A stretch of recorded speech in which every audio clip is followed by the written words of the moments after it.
mais um episódio dessa segunda temporada do podcast do Best in Black. Eu sou Rafaela Assis, fundadora da agência ABA, e hoje eu estou aqui com uma convidada muito especial. Ela é economista, ela é palestrante, ela fala sobre tecnologia e inovação. Amanda Graciano, prazer tê-la aqui. Muito obrigada por aceitar esse convite. E eu tenho certeza que essa conversa vai ser muito produtiva, porque vamos falar sobre tecnologia e inovação. É um prazer estar aqui com vocês. Eu já acompanho há muito tempo o trabalho do Best in Black. É uma delícia estar no podcast com tanta gente legal e a gente poder ter essa conversa aqui hoje. Então, estou animadíssima. Obrigada pelo legal. Amanda, você é uma profissional que atua em muitas frentes. Eu vejo você movimentando newsletter, consultoria, vejo você como professora, palestrante. Então, conta um pouquinho, se apresente pra gente, fala um pouquinho sobre a sua história, pra gente te conhecer melhor. Vixe, a gente tem tempo? História é longa, né? Acho que bastante coisa, né? Eu sou Amanda Graciano, mineira de BH. Então, eventualmente, o sotaque, ainda bem que depois dessa temporada gigante em São Paulo, o sotaque não foi embora. Então, eu fico super feliz. As pessoas falam, você é de mineira? Eu falei, sim, sou, gente. Graças a Deus. Mas eu tenho todos os trejeitos do mineiro. O café, o pão de queijo, essa coisa da casa cheia, o torresmo. Eu amo cerveja, torresmo. Enfim, dessa coisa bem do mineiro. Eu sou economista de formação. E desde que eu me formei, eu comecei a trabalhar com ciência e tecnologia, né? Porque a tecnologia não é só essa coisa que nos acompanha o tempo todo, o celular, que eu brinco com o celular, é aquele que nos acompanha, né? Dorme com a gente, tem todas as refeições com a gente, vai até o banheiro com a gente não larga. Mas a tecnologia não é só isso. Parte desse trabalho também vem da ciência, né? Da pesquisa científica, da academia. Então, o primeiro lugar que eu fui trabalhar, de fato, juntando empreendedorismo e tecnologia, foram com cientistas e PhDs na Universidade Federal de Minas Gerais, para fazer com que aqueles artigos virassem empresas. Algo que a gente vê... É um pouco mais comum ver isso, talvez, na Europa, nos Estados Unidos, mas no Brasil existe ainda um distanciamento do que é a universidade e o mundo real, né? O dia a dia das coisas, assim. E aí, esse foi um dos meus primeiros trabalhos. Então, eu trabalhei com membro da Academia Mundial de Ciências, presidentes da Fiocruz. Gente, tem um mundo que existe, para além do que a gente chama do mundo corporativo, que é genial. Eu fui trabalhar com isso, depois a gente fez os primeiros programas de saúde. No Brasil, rodamos alguns em São Paulo, e aí eu tenho família em São Paulo. Eu já falava, putz, vou morar para São Paulo, vou mudar para São Paulo. E depois disso eu falei assim, não, acho que é lá mesmo. É a cidade, não por ser o centro econômico do país, etc. Eu sempre fugi da Faria Lima e dos bancos, mesmo sendo economista. Hoje eu moro do lado, vai descer, eu fugi até o fim. Mas, de fato, porque é um lugar onde se fala sobre negócios e tecnologia com muita mais abrangência, com muito mais conexão, né, nesses outros caminhos. E aí eu comecei a trabalhar com aceleração de startups, mas depois de um tempo também dentro das grandes organizações, porque a gente viveu um período... É que a gente ainda vive, mas vamos falar assim, ali na pandemia, que há 5 anos atrás, que a pandemia já aconteceu há um tempão, a gente viveu... Né, é porque a vida, né, o tempo passa relativamente rápido. Ali, durante a pandemia, muitas organizações passaram por o que a gente chama de transformação digital, que, no final do dia, é incorporar mais tecnologia digital no seu dia a dia, mas também entendendo em que momento, quais processos. É no cliente, é na ponta, é dentro de casa, é na pesquisa de mercado, é na parte financeira, para onde que isso vai. E aí a gente teve vários clientes que não eram só startups, mas que eram essas grandes empresas começando a olhar para essa digitalização. Então, deixou de ser um trabalho só com startups, que aí tem milhões de coisas, que eu acabei fazendo e ainda faço, para ser um trabalho também com todo negócio que se entende enquanto organização e usa a tecnologia em alguma medida, também passaram a ser clientes. Sim. E aí a Amanda deixou de ser a executiva de um lugar só para, de fato, usar essa minha expertise em diversos âmbitos, em diversos mercados. E, em paralelo... Como eu acho que conhecimento bom é conhecimento compartilhado, eu acho um absurdo as pessoas... Né, eu tenho esse conhecimento, vou guardar ele debaixo do braço, vai só eu. Eu escrevo desde que eu tinha 15 anos. E aí, sobre diversas coisas. meu namorado brinca e fala assim, né, uma nerdzinha. O pessoal olha e fala, olha, ninguém acha que você é tão nerd quanto de fato você é. E aí, mais recentemente, eu sou colunista do Estadão há 5 anos, escrevo sobre tecnologia e negócios no Caderno de Economia, o que eu acho maravilhoso. Assim, olha, economista mesmo, nessa linha da economia. Mas também escrevo sobre outras coisas que são relevantes no momento, como inteligência artificial e outros aspectos. E aí a palestra vem um pouco disso, né? Que, no final das contas, é a gente passando conhecimento. Sim. Eu brinco nas palestras que é sempre uma conversa por vez. Né? Então, pode ter 100 pessoas, 5 mil. Se uma pessoa entende o que a gente está falando e consegue aplicar aquele conteúdo em seguida, tá feito. Tipo, o trabalho tá feito. Mas é um pouco disso tudo. Tenho 2 cachorros e durmo 8 horas por dia, no mínimo. Isso é muito importante. E como bem. Porque eu fui obrigada a me alimentar bem. Obrigada, é ótimo. Acho que talvez demoraria mais tempo. Mas aí eu fui obrigada, por questões de saúde, a prestar muita atenção no que eu como. E aí é o que permite com que eu consiga fazer tudo isso, né? Que a gente estava falando antes. Você viajou, fez não sei o quê. Eu durmo bem, me alimento bem para garantir com que a máquina funcione. Porque o alimento é energia, né? Descansar energia. Então, dependendo do que a gente come, dependendo do nosso descanso, vai impactar 100% em como a gente consegue entregar todas essas demandas do dia. Que tem na agenda. Eu gosto de falar isso, porque fica todo mundo, excepcional. Tem sim uma coisa de cuidar da carreira e de estudar, etc. Mas eu falo, a gente nunca olha só para esse lado da genialidade. Tem alguma outra coisa que as pessoas também fazem que permite com que elas consigam fazer isso. Então, um pouquinho do que eu faço. E aí, citando a sua palestra, eu vi uma palestra sua que você fala que 50% das habilidades que a gente tem hoje se tornarão obsoletas em 5 anos. Isso, até 2030. Como a gente pode se preparar para essa evolução? O que a gente pode fazer? A principal coisa é não deixar de aprender. O que parece ser muito óbvio, mas no dia a dia, com a rotina atribulada, independente da profissão ou da carreira que as pessoas tenham, 24 horas parece ser muito pouco. Né? Então, a gente começa a fazer as coisas, de repente você vê, já é final de semana de novo. E existe uma necessidade da gente se atualizar para além do que é a educação formal da academia. Você não tem que ter 20 MBAs, né, para você, de fato, ser uma pessoa atualizada. Mas você precisa constantemente continuar aprendendo sobre a sua área de trabalho e sobre outras. O que acontece hoje é que os profissionais não têm uma rotina de incluir estudos sobre outras coisas na agenda. Assim como talvez alguma hora foi o inglês na carreira das pessoas, precisa ser qualquer outra coisa, entendeu? Então, as habilidades, por exemplo, nesse momento que a gente tem falado tanto de inteligência artificial, dados, etc., não vai adiantar só você saber usar um ChatGPT.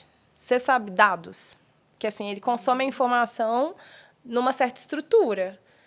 Você vai ser cada vez melhor em interagir com esse tipo de ferramenta se você entende como é que ela funciona. Sim. Então, vai ter que sentar. Não adianta só você perguntar a ferramenta, ela te cuspir informação. Para você usar ela da melhor maneira possível, você tem que entender os mecanismos dela. Então, é sentar, é ler artigo, é ver vídeo no YouTube, dar graças a Deus que alguém fez um vídeo no YouTube para falar sobre aquilo.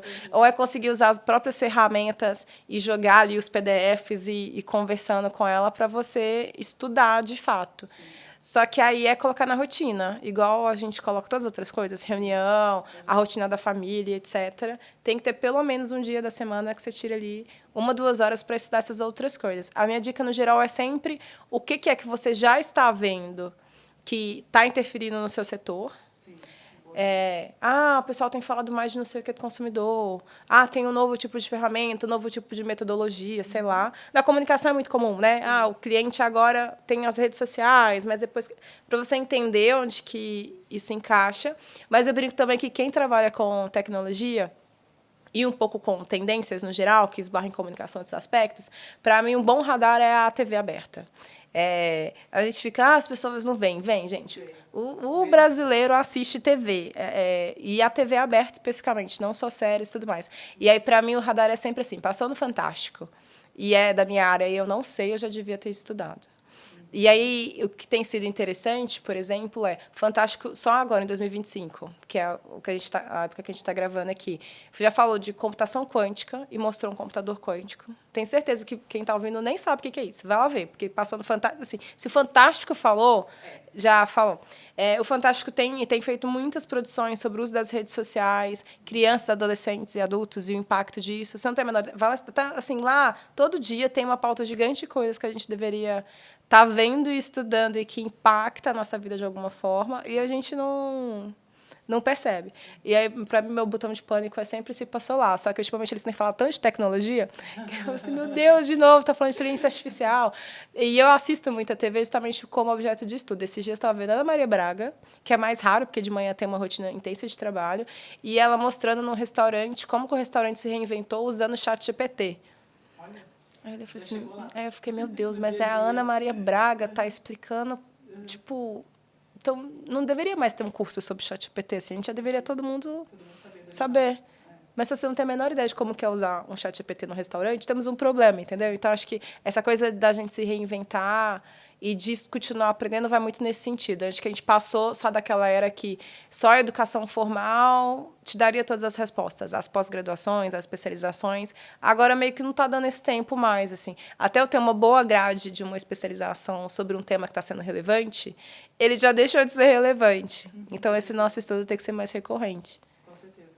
E boa dica, assim, tem para a gente começar também pelos assuntos que nos impactam, tá dentro do nosso ecossistema. É até mais fácil para a gente estudar, né? Para absorver o conhecimento e para ter essa curiosidade também de saber o que é que está acontecendo. E para pedir ajuda, para você buscar referências. No geral, num ambiente onde você navega melhor, tende a ser mais fácil do que eu ir para sei lá, não conheço ninguém, não sei nem onde começar a pesquisar. Então, sempre seu ambiente é melhor. E espera-se, né, no longo prazo, sei lá, a Rafa, uma executiva, tem uma empresa de comunicação. O seu cliente espera que você saiba tudo de comunicação. Com certeza. Né? Mesmo que eu não tenha a menor ideia de qual que é o seu processo, método e rotina, eu espero que você esteja sempre atualizada. Sim. O que está acontecendo, e quando a gente vê dados como esse do Fórum Econômico, é que as pessoas estudaram e pararam de estudar 10 anos atrás, como se só a graduação... E, assim, eu queria, mas não dá. Não funciona assim. Das informações, a velocidade como as coisas estão acontecendo, não dá para a gente mais ter... Faz com que a gente tenha... modelo de curva de aprendizagem. Hoje em dia, a gente tem que aprender todo dia mesmo alguma coisa.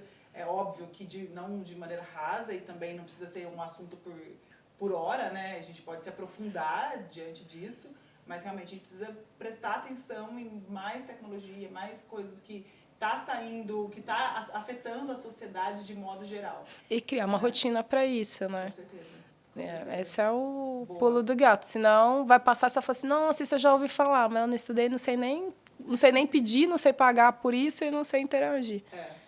E é um prejuízo danado isso. É. Amanda, falando sobre a IA, hoje a gente usa ela de modo diariamente.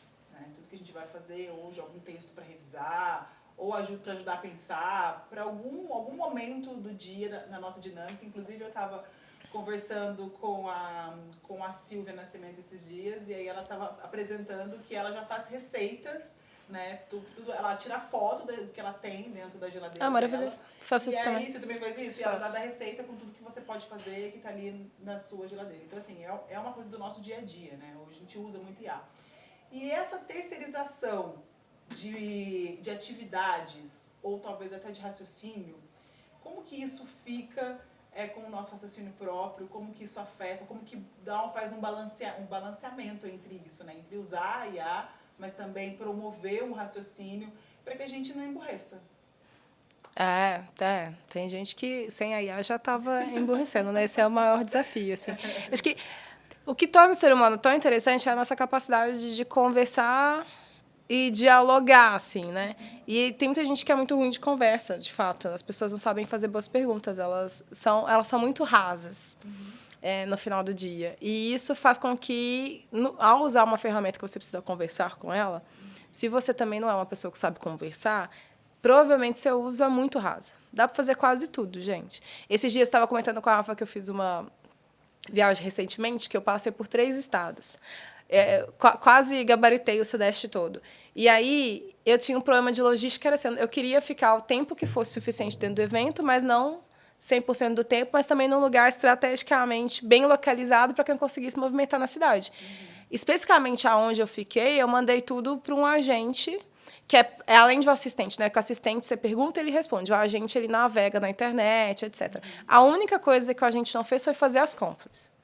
Mas ele me falou quais hotéis eu poderia ficar, qual que era o trajeto, a distância, os voos que tinham no melhor horário para eu chegar, para eu ir. Mas, assim, nesse nível de atuação, é que eu sabia o que eu precisava. Exato. E eu soube perguntar, não do tipo, pode vir o que eu estou pensando, porque essas ferramentas dificilmente vão saber fazer isso no longo prazo, a não ser com coisas muito automáticas. A gente faz muita coisa já, né, no automático, no feeling, etc. Então, essas coisas elas conseguem fazer. Eu ainda sonho com a inteligência artificial para fazer as coisas domésticas. Que o resto eu faço, assim, eu não tenho problema de ler, de escrever, nem nada. Mas tem... Você pode inventar, né? Mas aí ninguém está conseguindo fazer ainda, né? No Japão, existem alguns hotéis que robôs fazem parte desse serviço da hotelaria. Eu acho isso genial. Mas na hora de misturar, fazer a receita, etc., vários desses robôs erram. Entendi. Se você cozinhar, mas se quiser cozinhar para mim enquanto eu faço outras milhões de coisas, eu acho mais interessante. Existe um termo que chama... Falando especificamente do que você falou, porque as pessoas, parecendo que as pessoas estão emburrecendo, tem uma coisa que a gente começa a falar da desigualdade cognitiva, que, inclusive, foi o meu artigo do mês passado no Estadão, eu falei exatamente disso, que era quem sabe perguntar mais e quem sabe estudar, quem entende como as ferramentas funcionam, daqui um período de tempo, vai existir uma desigualdade que é você usa raso, você não alcança os resultados que a ferramenta pode dar, e eu sei usar melhor, eu consigo alcançar melhores resultados. E isso, no longo prazo, define, inclusive, posições de trabalho, as novas profissões que a gente fala, vai mudar 80%. Ninguém sabe o nome, mas... eventualmente, essas profissões também. Se eu vou tirar pessoas e uma pessoa consegue fazer o trabalho de 10, quem vai conseguir fazer o trabalho melhor usando a IA é exatamente quem não é tão raso nesse uso da inteligência artificial. Então, existe um desafio nesse momento, que é fazer as pessoas usarem, mas também conseguir ajudá-las com que elas usem da melhor forma possível.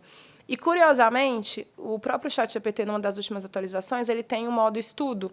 E tem agora uma nova atualização, que é o 5, mas certamente até essas abril vai ter tido outros. Que a IA começa a perguntar mais a gente se a gente está certo do que a gente está pedindo. Já tem um desafio aí. Que provavelmente eles devem ter percebido que o uso raso faz também com que as pessoas gastem muitos tokens, etc., gastem um consumo de energia maior daquela ferramenta e ela demora a dar boas respostas, mas a culpa não é da ferramenta, é de quem está usando. Então, já são modelos que se questionam mais, te perguntam, mas você tem certeza, Rafaela, que você quer isso daqui? Como que eu posso usar? Ele fica te checando. E tem um modelo lá de estudo que eles usam a lógica do modelo estoico de estudo, que aqui não é se é bom ou ruim, mas ele é um modelo que questiona muito para te ajudar no seu processo de aprendizado. Então, nunca é uma coisa que te cospe uma resposta, sempre é uma coisa que questiona o que você está perguntando. Então, eu percebo, inclusive, as próprias IAs já questionando a gente mais para obrigar com que esse uso não seja tão raso, seja um uso mais profundo. E que ele se justifique em termos de custos no final do dia, né? Porque há 50 anos gasta-se muito dinheiro para criar as inteligências artificiais e modelos que interagem com o ser humano com tanta naturalidade. Esse dinheiro tem que valer de alguma coisa, assim, não dá para a gente ficar perguntando coisas muito básicas, tipo um buscador. O buscador já existe. Tipo, o que é isso? Eu não sei. Se você jogar no Google, você vai achar muito mais rápido e vai gastar muito menos dinheiro do que se você jogar em qualquer uma desses modelos generativos que a gente interage. Mas são modelos que perguntam mais. E aí, eu olharia assim, se você faz gestão de um time e você percebe que as pessoas são rasas, eu já começaria a usar a técnica que existe há milhões de anos, que é perguntar mais às pessoas sobre a tomada de decisão delas, mesmo se ela usou uma IA. Onde você achou isso? Na IA. Mas por que é esse número e não é o outro? Sabe? A gente questionar mais nesse processo de construção das coisas, produtos, ferramentas, etc., pode ajudar com que as pessoas não emburreçam. Para mim, a grande coisa da pessoa é que as pessoas não sabem fazer boas perguntas. Vai ver um programa do Jô Soares, ver podcast. Tipo, como é que as pessoas conversam? Perguntem. Isso faz total diferença no uso das ferramentas. Não, total. E eu sou uma pessoa que eu me sinto um pouco insegura com alguns dados que a IA me traz. Perfeito. Eu tenho um pouco de receio, de delírio. Então, às vezes, eu estou fazendo algum trabalho, vou fazer roteiro, alguma produção que eu esteja fazendo, eu gosto de checar dados em fonte real. Eu vou no site da própria empresa fazer essa checagem. Eu não sei até que ponto também que isso está correto da minha parte, ou isso talvez seja um exagero desse double check. Mas eu tenho esse receio dela dar alguma delirada, sobretudo com dados. Mas elas inventam. Mas é porque também os modelos, no geral, no final do dia não tem mágica. É uma grande equação matemática com quadrilhões de variáveis. Mas, na verdade, é um grande autocomplete. Então, assim, se você estiver conversando com qualquer uma dessas generativas sobre marketing, e você depois muda o tema, provavelmente ela vai continuar respondendo como se fosse um tema de marketing. Porque ela é treinada para prever quais são as próximas palavras que dentro daquela conversa inteira ela ainda continua fazendo sentido. Então, se você está olhando para um negócio sobre crescimento de mercado, de uma cliente ou cliente específico, e você pede um dado, se esse dado não existe, e se você nem clicou lá no modo pesquisar na internet, porque tem gente que sai conversando, certamente está inventando alguma coisa. Só fica ali dentro, né? Só fica... Não faz outras buscas. Não, que você não pediu, né? Você não clicou no botão buscar na internet. Então, é importante saber disso, porque provavelmente essa inteligência artificial vai sempre responder uma coisa que você concorda, uma coisa que você goste de ver, e eu brinco que é uma profecia autorrealizável. Se você não questionar aquele negócio, ele tem que te dar respostas. O que eu gosto é pedir para confirmar, pedir link. Legal. Onde que está isso? Me dá o link do relatório, da notícia, onde que isso aparece, que aí você clica lá e volta. E muitas vezes ela dá um dado, depois ela já te fala lá embaixo, é verdade, olha, realmente isso não existe, mas a gente pode afirmar tal coisa. Entendi. Mas tem que conversar, né? Tem que conversar, tem que saber conversar com ela, né? Tem. É isso. Me fala um pouco sobre a sua consultoria Trama. Vejo que você aplica também a tecnologia, né, através da consultoria. Como é esse trabalho na prática? Como que isso beneficia as empresas? Eu acho divertidíssimo. Mas tem os clientes que ficam desesperados no início. O que acontece? Eu trabalho há mais ou menos 12 anos dentro do ecossistema de inovação como um todo, né? E aí eu passei por tudo. Então, eu fui Head de Startups do Cubo Itaú, responsável pelo Growth do Cubo. Tem 500 startups, porque meu time, há 2 anos atrás, topamos uma loucura. Eu falei assim, vamos fazer isso com a cara da América Latina? Gente de fora, espanhol, inglês, como é que isso de fato tem? Tem. Quando eu vou lá, todas as reuniões que eu vou lá, eu fico fascinada. É maravilhoso, né? Muito legal. O que eu sempre falei assim, gente, como é que a gente faz isso daqui funcionar? Se uma pessoa desse time fica doente, para. Era uma coisa assim. Eu acho que, sem falsa modéstia, sei lá, metade das coisas que existem sobre o ecossistema de inovação no Brasil hoje tem algum dedo meu em algum momento, assim, da carreira. Eu viajei o Brasil rodando evento, coisas voluntárias. Tem muita coisa que eu já fico assim, gente, eu não dou conta mais. Eu não consigo ficar o final de semana fazendo isso e voltar segunda-feira ir para trabalhar igual eu fazia há 10 anos. Energia, né? Bastante energia, né? E eu já não recupero tanto dessa velocidade. Assim, eu podia cochilar 2 horas e estava com energia de novo. Mas o que foi acontecendo é que, fora do meu trabalho principal, eu comecei a ser procurada por muitas pessoas que empreendem, também para conseguir dar uma visão específica sobre o negócio, ou você conhece pessoas nesse mercado. Eu fui sócio de um fundo de investimentos.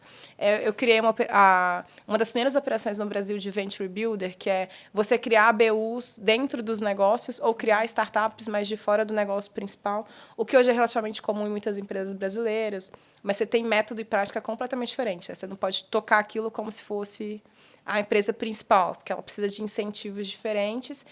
E aí, com o tempo, eu me vi e falei, gente, isso aqui é consultoria quase a maior parte do tempo e 100% voltada para o crescimento desses negócios. Então, hoje a gente atende pequenas e médias empresas, no modelo um pouco diferente, e grandes organizações, empresas nacionais e multinacionais, sempre olhando para o crescimento desses negócios. Se isso vai ter mais ou menos tecnologia, a gente não sabe. Que às vezes é reestruturar processo, às vezes é letramento. Hoje eu tenho vários clientes, muitas multinacionais, que com essa grande causa da inteligência artificial, as lideranças não sabem gerir os times. Porque o que você aprendeu no seu MBA executivo há 10 anos atrás, não considerava que você ia ter times híbridos. E híbrido aqui não é fisicamente. Híbrido que é uma pessoa está usando uma ferramenta para potencializar. E aí, na hora de avaliar a performance, é quem que ganha o prêmio, né? É a pessoa ou o ChatGPT, ou a pessoa que sabe usar. Então, a gente tem tido muitos clientes nessa reestruturação de processos, ou de entender aonde acelera mais. Eu tive recentemente um cliente que falou assim, olha, a gente não está vendendo, mas a gente conversou com os clientes que os nossos concorrentes estão vendendo, e aí eles não fecham com a gente, fecham com o cliente. Eu falei assim, claramente é o problema comercial, mas talvez a gente tenha um problema de produto. Sim. Porque se as pessoas não estão comprando, talvez o que vocês acham que é tão incrível não está sendo incrível, porque se fosse as pessoas compravam. Então, de entrar dentro de casa e organizar mesmo o que essa empresa faz e como que ela vai lucrar e faturar ao longo do tempo. Eu brinco que na Trama, de fato, a gente costura as coisas, né? É um negócio em que a gente... não é só te entregar, toma seu PPT, boa sorte e vai lá, mas é, de fato, como é que a gente costura as estratégias do negócio para que o negócio continue crescendo. Enquanto a trama está ali, mas depois também que a gente foi embora como resultado financeiro, né? As empresas no mundo capitalista, como a gente vive, se elas dão resultado, elas continuam existindo. Então, é uma lógica assim. Às vezes não tem nada de tecnologia e às vezes tem muita coisa para remodelar produto e entregas em que a gente acaba fazendo adesão de tecnologias junto com os clientes. Mas aí é uma boutique, né? Então é sempre desafio a desafio, caso a caso. Mas sempre que vai olhar para crescimento. A gente não olha para nenhuma outro tipo de entrega que não vai interferir nos números financeiros do negócio. Perfeito, muito bom. Economista, né, gente? Economista, é verdade. Economista, inovação e tecnologia. São as três áreas, né, que você fala, domina. E onde você coloca todo esse conhecimento, além de ser colunista, você também tem uma newsletter. Tenho. Eu já sei que ela tem grande notoriedade no mercado. Tem. Foi reconhecida entre as 100 mais influentes, que mais crescem, né? no mundo. Que mais cresce no mundo. Eu acompanho, eu leio, estou ali acompanhando, tanto pelo LinkedIn também, porque também é uma celebridade pelo LinkedIn. Tem mais de 67 mil seguidores. Tem muita gente lá. Eu fui no LinkedIn Top Voice na segunda lista do Brasil. Sei lá, 2018, 19. Eu nem sabia o que era Top Voice. Eu lembro de jogar no Google, assim, eu falei, tá bom, parece legal. Mas deixa eu descobrir se isso daqui a gente comemora ou fica preocupada. Isso antes, olha, a gente não tinha vivido pandemia, nada disso existia, tem bastante tempo. Que legal, tem bastante tempo. E o mais interessante é que muita gente não sabe que esse link, esse selo, né, que eles dão de Top Voice, ele pode ser retirado. Se você não se mantém, eles fazem uma curadoria, né, de maneira muito rigorosa. E se você não corresponde e não tem a frequência que eles desejam, eles retiram esse selo. Então você está desde 2018 mantendo isso. Verdade. Olha só. Verdade, você vê. Assim. Mas pra mim tem uma coisa na produção de conteúdo específica que eu gosto de produzir conteúdo, eu escrevi há pelo menos 15 anos. Eu tive blog quando eu era adolescente. E aí meu processo de aprendizagem se passa pela escrita. Então eu preciso escrever, assim. Eu acho que eu só termino, as coisas minimamente se organizam na minha cabeça depois que eu escrevi. Então, parte dessa produção de conteúdo, ela passa muito pela escrita, que hoje também, inclusive, é um grande desafio. Que fica todo mundo, vai fazer vídeo. Não é que eu não falo bem no vídeo, eu falo super bem, mas eu gosto de escrever. Mas, assim, eu preciso escrever. Então, tudo existe sempre, quase sempre é por causa de uma newsletter, por causa de algum conteúdo escrito, que aí, então, virou um roteiro, um vídeo, uma foto, sei lá, etc., uma palestra e tal. Mas meu processo, ele se passa pela escrita. Então, para mim, na hora de escolher a rede social, foi muito natural ir para o LinkedIn, para newsletter, porque é onde eu estou 100% confortável. É orgânica ali, né? Para mim é muito mais fácil do que, vou pegar um celular aqui na rua. Sei lá, eu não acho isso tão normal, assim. Para mim não é a primeira coisa imediata. Que eu acho que tem uma coisa de geração, mas para mim, de fato, é aonde eu acho muito fácil fazer. E a segunda foi que, na hora que eu começo a falar de temas que para mim são relevantes, eu começo a trabalhar dentro do ecossistema de inovação, num negócio que até então também ninguém sabia o que era um cubo em termos de relevância e tal. Acho que as coisas vão caminhando juntas e ainda bem que a gente deu muito mais resultado positivo do que negativo nas coisas que eu fiz. Assim, que história triste para contar sempre tem também, coisa que deu errado.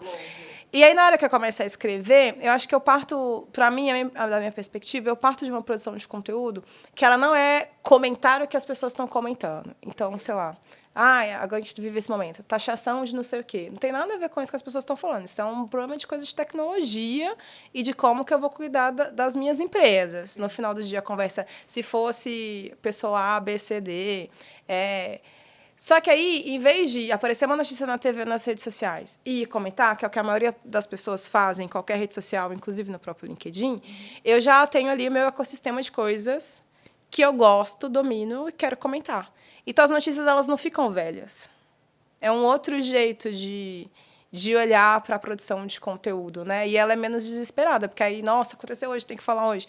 Não dá, assim, as coisas têm que ter um tempo para acontecer. Eu gosto do seu conteúdo, porque além desse jeitinho mineiro, que é uma delícia ouvir, é muito gostoso mineiro, de ouvir, mineiro, né? Enfim. Mineiro e baiano são as melhores pessoas do mundo. Concordo. A gente que é paulista, a gente perde fácil para vocês. Tem um jeito muito gostoso. Mas, além disso, eu acho que você passa o conteúdo, você fala sobre assuntos densos de uma maneira muito simplificada e uma maneira inteligente. Porque, ao mesmo tempo que ele é simplificado, ele não é raso. Ele é profundo, ele tem raciocínio, ele tem opinião, mas ele, ao mesmo tempo, ele é simplificado numa linguagem, num raciocínio, de um jeito que você traz. Isso eu acho um dom, sabe? Transformar o que é muito difícil, que tecnologia e inovação é um assunto muito até as palavras difíceis, né? Mas eu acho que falar difícil é parte da estratégia do mercado também. Pode ser, mas você traz de uma maneira muito leve, muito gostoso. Tanto o formato que você faz de LinkedIn quanto o Instagram, que você traz vídeos falando sobre assuntos. Eu gosto muito de consumir seu conteúdo em razão disso. E para mim é muito desse lugar do não sair correndo atrás da notícia, eu tenho que ser a primeira a falar disso, etc. Eventualmente acontece, assim. E aí eu gosto de brincar com meme, né, mais lúdico, etc. E colocando as coisas que eu acredito no meio do caminho, seja de perspectiva política, da perspectiva racial. Falei, gente, tô com tempo, assim, vocês já estão vendo que eu sou uma mulher negra, eu tenho as outras coisas para contar que talvez vocês não saibam, olha, Então eu gosto muito de produzir assim, e para mim tem uma coisa do acesso à informação. A gente só decide bem, faz boas escolhas profissionais, pessoais, quando você tem acesso à informação. Então, na minha produção de conteúdo, ela também vem meio desse lugar. Assim, começou com negócios e startup, porque é um mercado que fala 100% inglês. E aí as pessoas no Brasil já nem falam direito português por diversas questões. Imagina falar o inglês da forma com que o mercado exige. E aí eu ia lá e falava assim, não, gente, olha só, esse nome aqui, na verdade, quer dizer tal coisa. Quando fulano fala que fez isso, na verdade, ele fez isso daqui, olha. Igual CRM, teve um amigo meu que explicou CRM do melhor jeito do mundo. Ele falou assim que CRM é a caderneta do seu Zé da mercearia. Porque ele sabe tudo, ele sabe o que a Amanda compra, o seu Zé sabe o que a Rafa compra. Então, você ter um CRM bem organizado é você saber de 1 bilhão de pessoas o que ele compra. E o problema é, quando você cresce, você perde esse nível de especificidade que o seu Zé tem, lá no papel. E aí, você fala assim, olha, era só isso? Né? Tipo, é tão simples, era só isso? Você vai ficar colocando 20 palavras em inglês para complicar. Não, gente, é tipo ter as informações certas no lugar certo. Então eu tenho esse compromisso com o falar simples. Maravilha. Mesmo coisas complexas, mas de tornar o conteúdo acessível. Ótimo. E essa didática, eu acho que também é muito genuína sua. Porque você, além de tudo a nerd. isso que você é nerd, você também é professora Sou. de escola de negócios. Então, fala um pouco pra gente quais são essas matérias que você dá e quais são as instituições que você está hoje. Estou em várias. Você sabe que eu, lá atrás, eu tentei uma prova de... Eu entrei na escola muito cedo, porque, enfim, 4 filhos, minha mãe botou... Imagina, não, minha mãe tinha que... Meus pais trabalham fora, 4 crianças... Assim que deu, todo mundo foi para a escola. Então, eu entrei na escola antes, me formei aos 17 anos e gostei do curso que eu escolhi. Porque se eu não tivesse gostado também, tinha ficado mais tempo na faculdade, assim. E aí eu tentei o mestrado e eu não passei no mestrado. Por uma questão técnica lá. E aí eu fiquei muito arrasada, do tipo, nunca mais serei professora nessa vida, meu Deus, não sei o que lá. E aí corta uns 15 anos depois, eu fico assim, gente, se eu pudesse, em algum momento, ter voltado lá atrás e falar, calma, né? Alguma coisa, as peças se encaixam do jeito diferente, eu teria feito. Mas hoje eu sou professora na Fundação Dom Cabral, onde eu já fui aluna na Dom Cabral. Sou professora na Startse, na Exame. E aí, em todas essas escolas de negócio, Exame São Paulo, né? Em todas essas escolas de negócio, para falar sobre tecnologia, liderança e quais são esses aspectos desses novos negócios que estão surgindo. Porque, em algum momento, a inovação era, tipo, puff colorido e coisas divertidas. E tem já algum tempo que a gente tem falado isso como negócio mesmo, né? Onde que isso mexe no EBITDA, como é que você cria novas operações, que impactos na gestão essa operação tem, por que essas áreas são diferentes. As pessoas parecem mais cool? Não é só cool. Elas realmente têm que ser diferente daquela linha tradicional, mas isso tem um jeito e forma de fazer. E aí, como eu estudei muito liderança por ferramenta própria, porque eu falei, gente, sou diferente dessa galera, eu não quero ser careta, mas, ao mesmo tempo, eu quero mexer nesse negócio aqui. Mas agora você tem nomes, né? A área de finanças. Você tinha umas caixinhas muito específicas. Como é que eu vou fazer isso daqui sem entrar nessa caixa? Como é que eu vou criando essa outra caixa? Isso, para mim, acabou sendo ferramentas e metodologias que eu fui aprendendo e usando para mim enquanto carreira, e que agora são essas ferramentas necessárias do... Vão acabar as habilidades, e agora como é que a gente reaprende? Os negócios vão mudar, e como é que a gente faz? Gente, eu tenho feito isso há 10 anos, de forma pouco estruturada, né? E para depois virar professora. Então, nesses lugares a gente tem falado de tudo isso, cibersegurança, liderança na época de inteligência artificial tem sido uma das coisas, uma das disciplinas que eu dou, e também acabam sendo os temas das palestras, do que eu acabo falando no Brasil afora. Nossa, maravilha. Cada resposta é uma aula. Gostando muito dessa conversa. Você trouxe muita informação, muita coisa valiosa. Estou aprendendo muito com você aqui. E eu queria que você deixasse dicas, assim, como que a gente se relaciona melhor com a IA, como que a gente conversa melhor com ela. Você já falou que a gente precisa fazer perguntas inteligentes, perguntas estratégicas. Mas como que eu começo a conversar com ela, né? O que eu posso perguntar para ela, que ela vai me dando essas respostas, e como que eu vou trazendo informações mais precisas com ela? Boa pergunta de milhões, né? Agora, assim. Acho que a primeira coisa que eu falei assim, assina a IAE, que é a minha newsletter, Boa. que certamente já tem pelo menos uns 3 conteúdos sobre prompts diferentes e como usar. Inclusive sobre assistente, que eu vi também. Tem sobre assistente, tem sobre produção de conteúdo no LinkedIn, como é que a rede, né, percebe alguns conteúdos e você consegue pedir os diferentes tipos de inteligência artificial generativa para te responder, etc. Porque eu brinco que ChatGPT virou sinônimo de categoria, né, igual Cotonete, Post-it, mas tem vários, né, você pode usar diferentes formas. Para mim, a melhor forma que funciona, independente da metodologia de prompt que você for usar, você precisa contar aquilo, como é que você quer que ele haja, ou ela haja, sei lá. Eu estou fazendo uma pesquisa, mas para quê? Assim, é uma pesquisa para a área comercial, uma pesquisa de marketing, é de um novo produto. Precisa ser melhor direcionado, porque, mais uma vez, não é uma ferramenta que adivinha o que a gente está pensando. Então, e como é uma ferramenta criada para responder baseada nas palavras que você colocou antes, quanto mais palavra, melhor, para aquilo ser um pouco mais assertivo. Então, dá um contexto, assim, um papel. Por que é o quê, como, o para que você quer usar aquela informação, etc. A segunda coisa se é algo que você precisa de dados, peça claramente os dados. Se é algo que você quer saber de comportamento, peça claramente o comportamento. E se é algo mais técnico, e mais uma vez, se for uma busca muito básica, joga no Google, porque não justifica você ter todo esse trabalho para um negócio muito simples. Não, e assim, nossa, vai dar uma volta para um negócio que em 2 minutos você poderia ter tido uma resposta mais rápida mesmo, né? E aí você precisa realmente conversar com ela. Né? E ela precisa para usos mais específicos. A outra coisa se é algo que você já imagina que isso tenha referências, tem link, tem autores e autoras, ou talvez isso saiu em reportagens, peça isso também. Então, eu quero que, além dos dados, você me dê isso, pelo menos 3 referências de um livro, um título, tal. Então, você obriga a inteligência artificial a pensar um pouco mais para te devolver essas respostas. E eu gosto muito de já colocar uma camadinha de formato. Porque ela, às vezes, dá de qualquer jeito, né? Dá uma planilha, dá em bullet point, ou dá um texto. Não, olha, nessa aqui eu quero que você me dê especificamente de vida dessa forma. No final, faça uma tabela compilada com os dados, porque aí você já...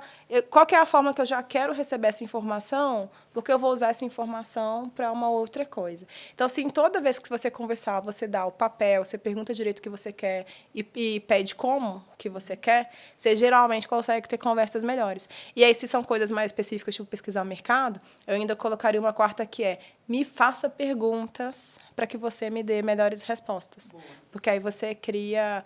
Você tem mais informação sobre aquele tema ali, então a tendência é que você tenha respostas melhores e mais organizadas. Ótimo, ótimas dicas. E muito diferente do que realmente qualquer outro profissional. Vai gastar mais tempo de início, mas no longo prazo você vai ter respostas mais rápidas, mas você precisa parar um tempinho para conversar direito. Perfeito, Amanda. Nossa, sensacional. E como que a gente faz para contratar você? Tá? Eu sou uma empresa e quero contratar a consultoria Trama. Eu quero ter a Amanda Graciano mais próxima de mim. Ainda bem que eu tenho você mais próxima de mim, porque a gente é amiga. Verdade. A gente sai pro jantar, etc. Então a gente tem essa rotina. E eu tenho uma memória que é recente com você, mas ela expandiu, ela me tirou de um lugar e me colocou em outro. E eu lembro que a gente estava conversando num evento, e aí eu estou me especializando, né, cada vez mais buscando mais informações sobre o mercado de luxo, que é uma área que eu já estou atuando. E aí eu falei que eu estava buscando em algumas instituições aqui que eu estava em dúvida. Aí você falou, mas por que você está olhando aqui dentro do Brasil? Por que você não está olhando para fora? Então, assim, isso bate na minha cabeça, assim, bateu no ego, bateu na mentalidade, bateu em vários outros lugares para além de ampliar o olhar, sabe? Então, assim, você é gostoso de ter por perto. Isso também tem esse poder de expandir. Sabe, de expandir a gente. É todo esse conhecimento que você importante. tem, que é gostoso ouvir. E já sabendo que o brasileiro tem essa coisa, também te vê a gente como referência depois que a gente passou por outros lugares também, né? Então, assim, vamos resolver isso quanto antes, porque você também consegue fazer as coisas. E é verdade, acho que ela vai fazer uns cursos maravilhosos, porque até onde a gente conversou, a perspectiva é boa. Mas para me contratar, amandagraciano.com, lá tem todas as informações, conteúdos e etc. E também nas redes sociais, em todas, é Graciano Amanda. Porque Amanda somos muitas nesse país, são Graciano Amanda. Lá vocês podem entrar em contato, que aí o time entende se... No Instagram, tanto faz, no Instagram, no LinkedIn, no TikTok, em todas as redes sociais a gente tem uma presença. E aí... entre em contato que a gente entende se é uma palestra, se é uma consultoria, se é um workshop, se é mentoria. Né? Eu tenho recebido muitos contatos de quem está entrando no mercado e querendo fazer essa transição para uma carreira que fale com negócios, mas também converse com tecnologia, não tanto céu, não tanto mar, uma coisa meio do caminho. Então, a gente tem tido projetos diferentes. Então, só entrar em contato com Amanda Graciano ou Graciano Amanda nas redes e a gente se fala. Boa. Eu quero te fazer uma pergunta que é do nosso patrocinador. A Copas Tour é uma agência de viagens que patrocina o nosso podcast do Best in Black. E eu sei que você viaja bastante, sei que tem passagens em lugares muito especiais, inclusive Nova York, sei que você participou de eventos muito especiais lá. Mas eu quero te perguntar qual é a viagem que você fez que você tem mais aquele apego emocional, que foi mais especial para você? Acho que tem 2 lugares específicos assim, do Brasil que eu amo. Uma é Tiradentes, foi uma cidade também onde meu pai foi criado, assim. Eu sou apaixonada, gente. Minas Gerais, no interior, você é assim... Eu acho... Eu olho e falo assim, ai, gente, eu realmente sou daqui. Assim, é uma coisa das montanhas mesmo. Falo assim, as pessoas criadas dentro da montanha. A música é diferente, né? O jeito de conversar. E eu amo. Para mim é sempre uma viagem... Todas as vezes que eu volto, ou quando eu fui com os meus pais, com a família, amigos, é sempre tipo, putz, aqui é casa mesmo. Tô muito em casa. Gente, é uma delícia. Se vocês não conhecem o interior de Minas, Tiradentes, etc., vão, porque é uma delícia. E outra é na Bahia, Salvador, assim, eu acho... É um dos lugares que eu preciso ir pelo menos uma vez por ano. E, de preferência, eu iria toda... Se não fosse mudar... Porque eu acho que, dos poucos anos, eu falei assim, não vou sair de São Paulo, além de voltar para a cidade que eu vim, talvez me moraria em Salvador. E é uma cidade que eu conheço para além do hype, sabe? Não sei só a Barra, é legal também, mas a cidade é a cidade, os movimentos culturais, o que acontece para além do que é o carnaval. Eu acho que, para mim, é uma cidade... E é, de fato, a independência da Bahia que é a independência certa do Brasil, né? Então, assim, estudar história também é um pouco libertador. E aí, para mim, as viagens para a Bahia são sempre revigorantes e importantes. A Bahia tem esse lugar. E, assim, sair desse eixo do hype, eu tive fui privilegiada de ter feito já o Carnaval Afro. Junto com uma pessoa nativa, uma pessoa que tem vivências dentro do Olodum.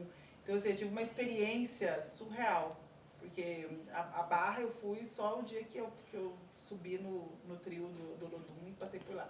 Mas eu curti o circuito mesmo do Carnaval Afro, assim, conhecer, conversar com as pessoas, conversar com fundadores, com pessoas que estão ali há 50 anos. É muita riqueza, né? É uma delícia mesmo. Bahia, realmente, Salvador tem um lugar especial, né? Eu gosto, E eu gosto da Bahia o ano inteiro, gente. A gente gosta só no carnaval, mas assim, eu gosto do ano inteiro.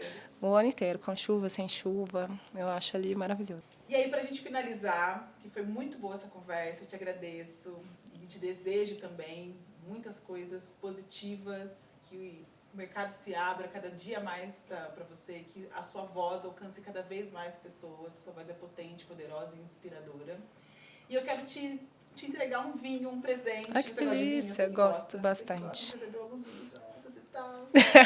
É o vinho do nosso patrocinador também, do Michael Scott Carter. Tenho certeza que você vai adorar, vai provar esse vinho. Depois eu quero um feedback também sobre ele.